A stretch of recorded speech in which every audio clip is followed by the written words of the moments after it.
श्रीमन्नारायण नारायण हरि हरि, भजमन्नारायण नारायण हरि हरि।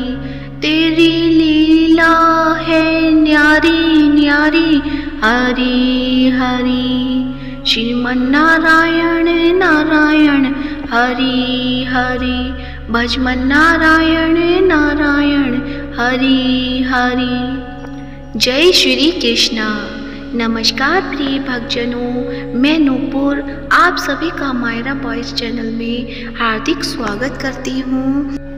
आप सभी को भाद्रपद मास के कृष्ण पक्ष की अजा एकादशी की हार्दिक शुभकामनाएं। आप सभी का व्रत शुभ और फलदायक हो। प्रिय भक्तजनों, आज के इस वीडियो में आप सुनेंगे अजा एकादशी की संपूर्ण व्रत कथा, जिसमें आपको तुलसी माता की कथा भी सुनने को मिलेगी। तो इस कथा को पूरे ध्यान पूर्वक और श्रद्धा भाव भक्ति भाव के साथ पूरा अवश्य सुने और साथ ही कमेंट बॉक्स में एकादशी माता की जय हो, विष्णु भगवान की जय हो अवश्य लिखें। अर्जुन ने कहा, हे पुंडरीकाक्ष, मैंने श्रावण शुक्ल एकादशी अर्थात पुत्रदा एकादशी का सविस्तार वर्णन सुना। अब आप कृपा करके मुझे भाद्रपद मास के कृष्ण पक्ष की एकादशी के विषय में बतलाइए। इस एकादशी का क्या नाम है तथा इसके व्रत का क्या विधान है? इसका व्रत करने से किस फल की प्राप्ति होती है? श्री कृष्ण ने कहा, हे कुंती पुत्र, भाद्रपद मास के कृष्ण पक्ष की एकादशी को अजा एकादशी कहते हैं। इसका व्रत करने से सभी पाप नष्ट हो जाते हैं। इस लोक और परलोक में मदद करने वाली इस एकादशी व्रत का समान संसार में कोई दूसरा व्रत नहीं है। अब ध्यान पूर्वक इस एकादशी का महात्म्य श्रवण करो। पौराणिक काल में भगवान श्री राम के वंश में अयोध्या नगरी में एक चक्रवर्ती राजा हरिश्चंद्र नाम के एक राजा हुआ करते थे। राजा अपनी सत्य निष्ठा और ईमानदारी के लिए प्रसिद्ध थे। एक बार देवताओं ने इनकी परीक्षा लेने की योजना बनाई। राजा ने स्वप्न में देखा कि ऋषि विश्वामित्र को उन्होंने अपना राजपाट दान कर दिया है। सुबह विश्वामित्र वास्तव में उनके द्वार पर आकर कहने लगे, तुमने स्वप्न में मुझे अपना राज्य दान कर दिया। राजा ने सत्यनिष्ठ व्रत का पालन करते हुए संपूर्ण राज्य विश्वामित्र को सौंप दिया। दान के लिए दक्षिणा चुकाते हेतु राजा हरिश्चंद्र को पूर्व जन्म के कर्म फल के कारण पत्नी, बेटा और खुद को बेचना पड़ा। हरिश्चंद्र को एक डोम ने खरीद लिया जो शमशान भूमि में लोगों के दाह संस्कारा का काम करवाता था। स्वयं वह एक चांडाल का दास बन गया। उसने उस चांडाल के यहाँ कफन लेने का काम किया, किंतु उसने इस आपत्ति के काम में भी सत्य का साथ नहीं छोड़ा। जब इसी प्रकार उसे कई वर्ष बीत गए तो उसे अपने इस नीच कर्म पर बड़ा दुख हुआ और वह इससे मुक्त होने का उपाय खोजने लगा। वह सदैव इसी चिंता में लगा रहता था कि मैं क्या करूं, किस प्रकार इस नीच कर्म से मुक्ति पाऊं। एक बार की बात है, वह इसी चिंता में बैठा था कि गौतम ऋषि उसके पास पहुंचे। हरिश्चंद्र ने उन्हें प्रणाम किया और अपनी दुख भरी कथा सुनाने लगे। राजा हरिश्चंद्र की दुख भरी कहानी सुनकर महर्षि गौतम भी अत्यंत दुखी हुए और उन्होंने राजा से कहा, हे राजन, भादो मास के कृष्ण पक्ष की एकादशी का नाम अजा है। तुम उस एकादशी का विधान पूर्वक व्रत करो तथा रात्रि को जागरण करो। इससे तुम्हारे सभी पाप नष्ट हो जाएंगे। महर्षि गौतम इतना कहकर आलोप हो गए। अजा नाम की एकादशी आने पर राजा हरिश्चंद्र ने महर्षि के कहे अनुसार विधान पूर्वक उपवास तथा रात्रि जागरण किया। इस व्रत के प्रभाव से राजा के सभी पाप नष्ट हो गए। इस समय स्वर्ग में नगाड़े बजने लगे तथा पुष्पों की वर्षा होने लगी। उन्होंने अपने सामने ब्रह्मा, विष्णु, महेश तथा देवेंद्र आदि देवताओं को खड़ा पाया। उन्होंने अपने मृतक पुत्र को जीवित तथा अपनी पत्नी को राजसी वस्त्र तथा आभूषणों से परिपूर्ण देखा। व्रत के प्रभाव से राजा को पुनः अपने राज्य की प्राप्ति हुई। वास्तव में एक ऋषि ने राजा की परीक्षा लेने के लिए यह सब कौतुक किया था, परंतु अजय एकादशी के व्रत के प्रभाव से ऋषि द्वारा रची गई सारी माया समाप्त हो गई और अंत समय में हरिश्चंद्र अपने परिवार सहित स्वर्गलोक को गया। हे राजन, यह सब अजय एकादशी के व्रत का प्रभाव था। जो मनुष्य इस उपवास को विधान पूर्वक करते हैं तथा रात्रि जागरण करते हैं, उनके सभी पाप नष्ट हो जाते हैं और अंत में वे स्वर्ग को प्राप्त करते हैं। इस एकादशी व्रत की कथा के श्रवण मात्र से ही अश्वमेध यज्ञ के फल की प्राप्ति हो जाती है। तो प्रेम से बोलो जय श्री हरि। लक्ष्मीपति नारायण भगवान के अनंत स्वरूपों की जय हो। अब आप सुनेंगे ग्यारस माता की व्रत कथा। तो प्रेम से बोलिए तुलसी माता की जय हो, ग्यारस माता की जय हो, अक्षी माता की जय हो। एक बार एक राज्य में एक राजा रहा करता था। राजा बहुत ही बुद्धिमान और बलशाली था। राजा सदैव अपनी प्रजा का बहुत अच्छे से ध्यान रखता था। प्रजा भी अपने राजा को बहुत पसंद करती थी। राजा की 2 बेटियां थीं। राजा अपनी दोनों बेटियों से बहुत प्रेम करता था। राजा की छोटी बेटी देखने में बहुत सुंदर और आकर्षक थी और राजा की बड़ी बेटी छोटी बेटी के मुकाबले थोड़ा कम सुंदर थी। राजा की छोटी बेटी ग्यारस माता की पूजा किया करती थी और सभी लोग राजा की छोटी बेटी से बहुत प्रेम करते थे और बहुत प्रशंसा भी किया करते थे। राजा भी अपनी छोटी बेटी को बड़ी बेटी से अधिक प्रेम करता था, जिस कारण राजा की बड़ी बेटी को अपनी छोटी बहन से बहुत नफरत होने लगी थी। राजा की दोनों बेटियां जब बड़ी हो गईं, तब एक पड़ोस राज्य में रहने वाला राजकुमार राजा की बड़ी बेटी के लिए रिश्ता लेकर आया।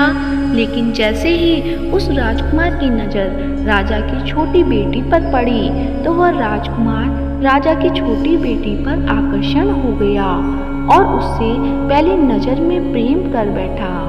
उस राजकुमार ने राजा की बड़ी बेटी के साथ विवाह करने से मना कर दिया और उसने राजा से कहा कि मैं आपकी छोटी बेटी से विवाह करना चाहता हूँ। जिसके बाद राजा की बड़ी बेटी यह देखकर अपनी छोटी बहन से बहुत क्रोधित हो गई और राजा की बड़ी बेटी ने अपनी छोटी बहन को अपना सबसे बड़ा दुश्मन मान लिया। राजा की बड़ी बेटी ने अपनी छोटी बहन से बदला लेने का निर्णय किया, जिसके लिए उसने अपनी छोटी बहन को जान से मारने का निर्णय किया। राजा की बड़ी बेटी ने अपनी छोटी बहन को मारने के लिए सबसे पहले एक लड्डू में जहर मिलाकर अपनी छोटी बहन को दे दिया और उसको लड्डू खाने को कहा। लेकिन लड्डू खाने के बाद भी छोटी बहन को कुछ नहीं हुआ। बड़ी बहन यह देखकर बहुत आश्चर्यचकित हो गई, लेकिन बड़ी बहन ने हार नहीं मानी और उसने जब रात में छोटी बहन अपने कमरे में सो रही थी, तब एक मटके में सांप रखकर उसे मारने के लिए छोड़ दिया। लेकिन सांप भी छोटी बहन का कुछ नहीं कर पाया।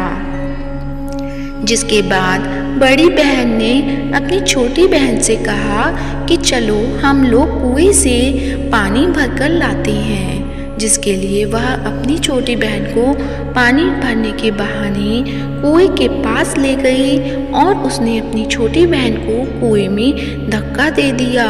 लेकिन छोटी बहन को तब भी कुछ नहीं हुआ, क्योंकि हर बार ग्यारस माता उसकी रक्षा कर रही थी और उधर बड़ी बहन अपने सारे प्रयासों के बाद असफल हो रही थी, जिससे वह बहुत क्रोधित होती जा रही थी।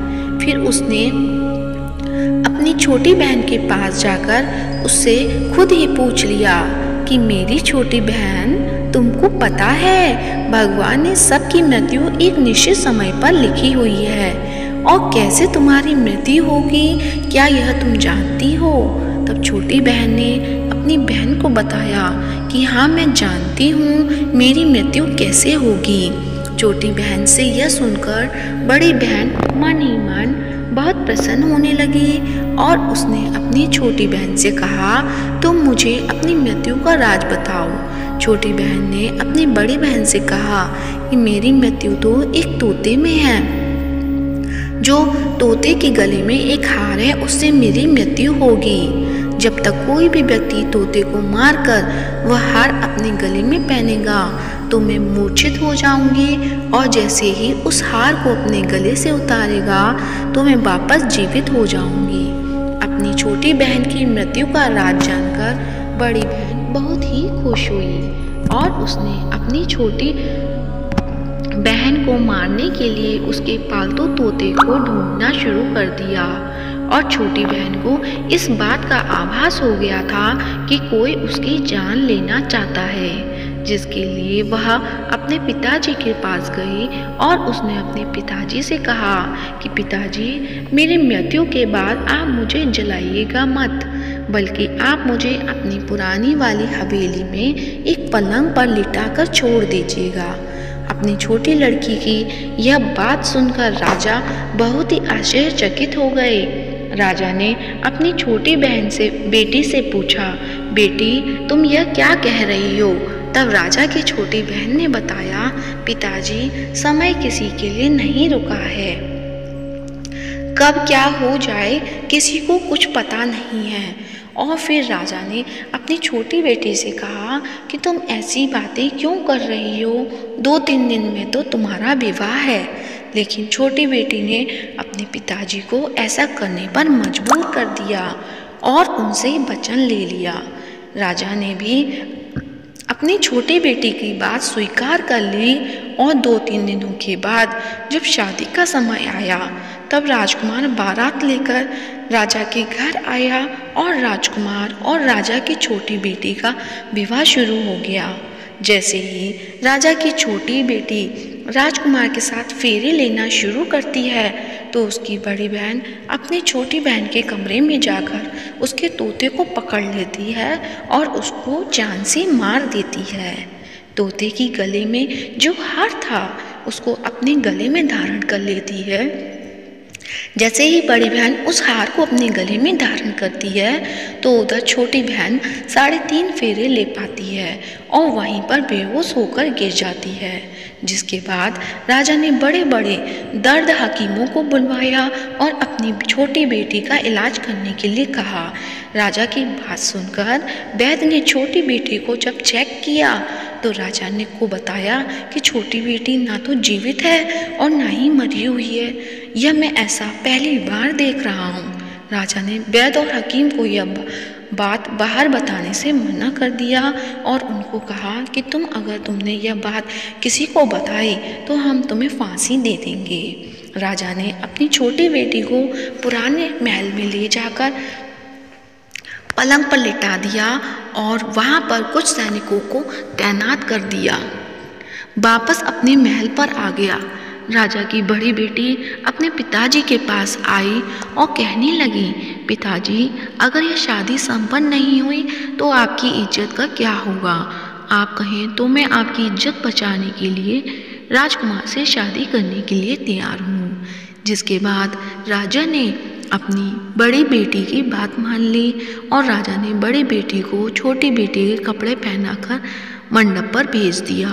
लेकिन राजकुमार यह जान गया कि राजा की छोटी बेटी नहीं है। बल्कि ये राजा की बड़ी बेटी है।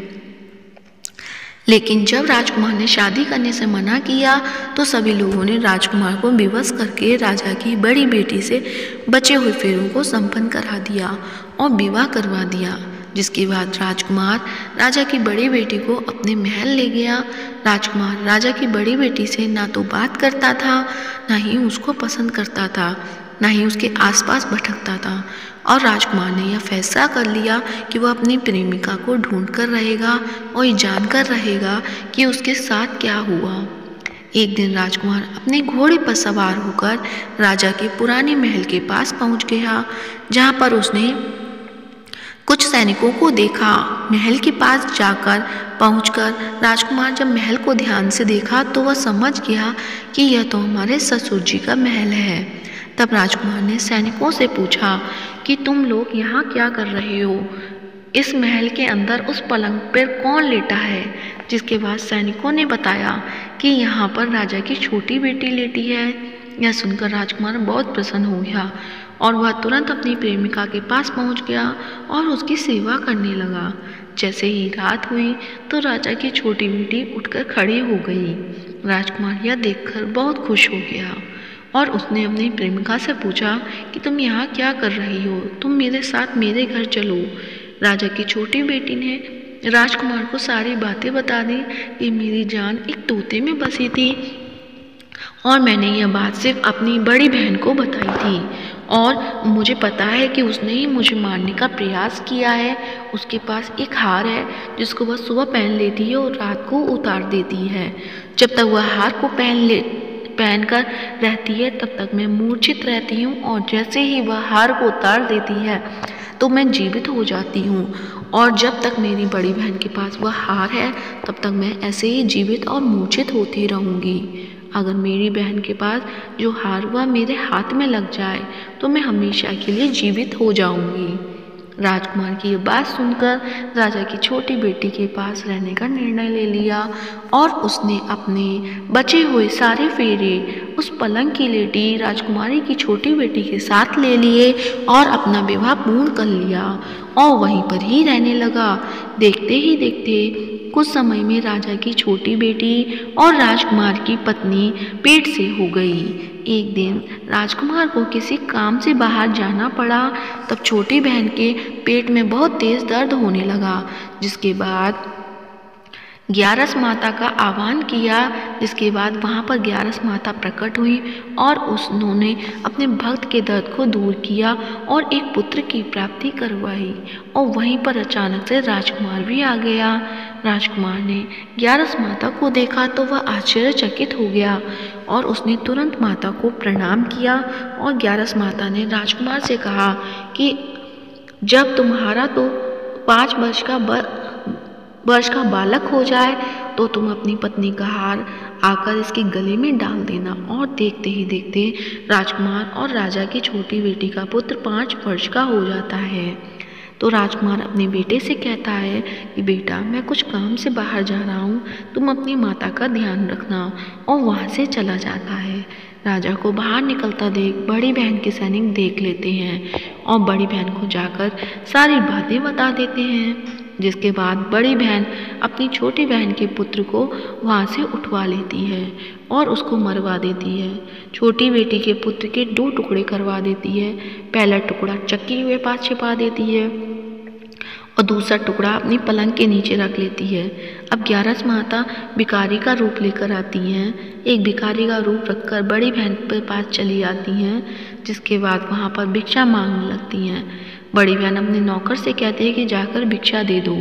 लेकिन जैसे ही नौकर ग्यारस माता को भिक्षा देने के लिए आते हैं तो माता उन्हें मना कर देती हैं और कहती हैं तुम्हारी महारानी से ही भिक्षा लूँगी। इसके बाद बड़ी बहन स्वयं ही भिक्षा देने के लिए माता के पास आती है। तब माता एक बिल्ली का रूप लेकर उसके कमरे में चली जाती हैं और वहाँ पर छोटी बेटी के पुत्र के 2 टुकड़ों को आपस में जोड़ देती हैं और उसे जीवित कर देती हैं और फिर वहाँ से चली जाती हैं। राजकुमार अपने बेटे को लेकर अपनी पत्नी के पास जाता है और उसे कहता है कि तुम इसका ध्यान रखना। अगर तुम इस बच्चे का अच्छे से ध्यान रखोगी तो मैं तुमसे बात करूँगा। एक दिन राजकुमार अपने बच्चे से कहता है कि तुम अपनी मम्मी से उसके गले का हार मांग लो। जिसके बाद राजकुमार का लड़का अपनी मम्मी के पास जाता है और कहता है, मम्मी मुझे तुम्हारा हार चाहिए जो तुमने गले में पहन रखा है। ये सुनकर पहले तो बड़ी बहन बहुत क्रोधित होती है, पर उसको याद आता है कि राजकुमार ने कहा था कि अगर मैं इस बच्चे का ध्यान अच्छे से रखूंगी तो वह मुझसे बात करेंगे, जिसके कारण वह हार को उस बच्चे को दे देती है और वह तुरंत हार को ले जाकर अपने पिताजी को दे देता है। तभी राजकुमार अपनी बेटी को लेकर वहाँ से जाने लगता है और अपनी पत्नी से कहता है कि तुम हमारे लिए खाना बनाकर रखना, मैं शाम को आकर तुम्हारे साथ खाऊंगा। और वह अपने बेटे को लेकर वहाँ से चला जाता है। जिसके बाद वह राजा के पास जाता है और उनको सारी बातें बता देता है। राजा अपनी बड़ी बेटी की यह करतूत सुनकर बहुत क्रोधित होते हैं और अपनी परवरिश पर ही दोष देने लगते हैं और राजकुमार को अपनी छोटी बेटी के साथ रहने के लिए आदेश देते हैं। तो ये थी 11 माता की कहानी। प्रेम से बोलिए एकादशी माता की जय हो। अब सुनते हैं एकादशी माता की आरती। ओम जय एकादशी माता, मैया जय एकादशी माता। विष्णु पूजा व्रत को धारण कर शक्ति मुक्ति पाता। ओम जय एकादशी माता, तेरे नाम गिनाऊं देवी भक्ति प्रदान करनी। गण गौरव की देनी माता शास्त्रों में भरनी। ओम जय एकादशी माता, मार्गशीर्ष के कृष्ण पक्ष की उत्पन्ना विश्वतारिणी जन्मी। शुक्ल पक्ष में हुई मोक्षदा मुक्ति दाता बन गई। ओम जय एकादशी माता, पौष के कृष्ण पक्ष की सफला नामक है। शुक्ल पक्ष में होए पुत्रदा आनंद अधिक रहे। ओम जय एकादशी माता, नाम षटतिला माघ मास में कृष्ण पक्ष आवे। शुक्ल पक्ष में जया कहावे, विजय सदा पावे। ओम जय एकादशी माता, विजया फागुन कृष्ण पक्ष में शुक्ला आमल की। पाप मोचनी कृष्ण पक्ष में चैत्र महाबल की। ओम जय एकादशी माता, चैत्र शुक्ल में नाम काम दा धन देने वाली। नाम बरूधनी कृष्ण पक्ष में बैसाख महाबाली। ओम जय एकादशी माता, शुक्ल पक्ष में होए मोहिनी अपरा ज्येष्ठ कृष्ण पक्षी। नाम निर्जला सब सुख करनी शुक्ल पक्ष रखी। ओम जय एकादशी माता, योगिनी नाम आषाढ़ में जानो कृष्ण पक्ष करनी। देवशयनी नाम कहायो शुक्ल पक्ष धरनी। ओम जय एकादशी माता, कामिका श्रावण मास में आवे कृष्ण पक्ष कहिए। श्रावण शुक्ला होए पवित्रा आनंद से रहिए। ओम जय एकादशी माता, अजा भाद्रपद कृष्ण पक्ष की परिवर्तनी शुक्ला। इंद्रा अश्विन कृष्ण पक्ष में व्रत से भवसागर निकला। ओम जय एकादशी माता, पापांकुशा है शुक्ल पक्ष में आप हरनहारी। रमा मास कार्तिक में आवे सुखदायक भारी। ओम जय एकादशी माता, देवठानी शुक्ल पक्ष की दुख नाशक मैया। पावन मास में करूं विनती पार करो नैया। ओम जय एकादशी माता, परमा कृष्ण पक्ष में होती जन मंगल करनी। शुक्ल पक्ष में होए पद्मिनी दुख दारिद्र्य हरणी। ओम जय एकादशी माता, जो कोई आरती एकादशी की भक्त सहित गावे।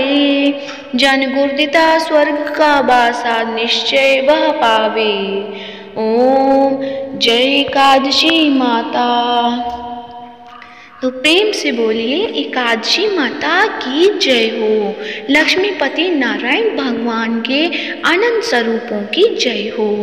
प्रिय भक्तजनों, यदि आज की वीडियो अच्छी लगी है तो वीडियो को लाइक करें, शेयर करें और कमेंट बॉक्स में एकादशी माता की जय हो या विष्णु भगवान के अनंत स्वरूपों की जय अवश्य लिखें और साथ ही मायरा बॉयज चैनल को सब्सक्राइब करें। धन्यवाद। जय श्री राधे।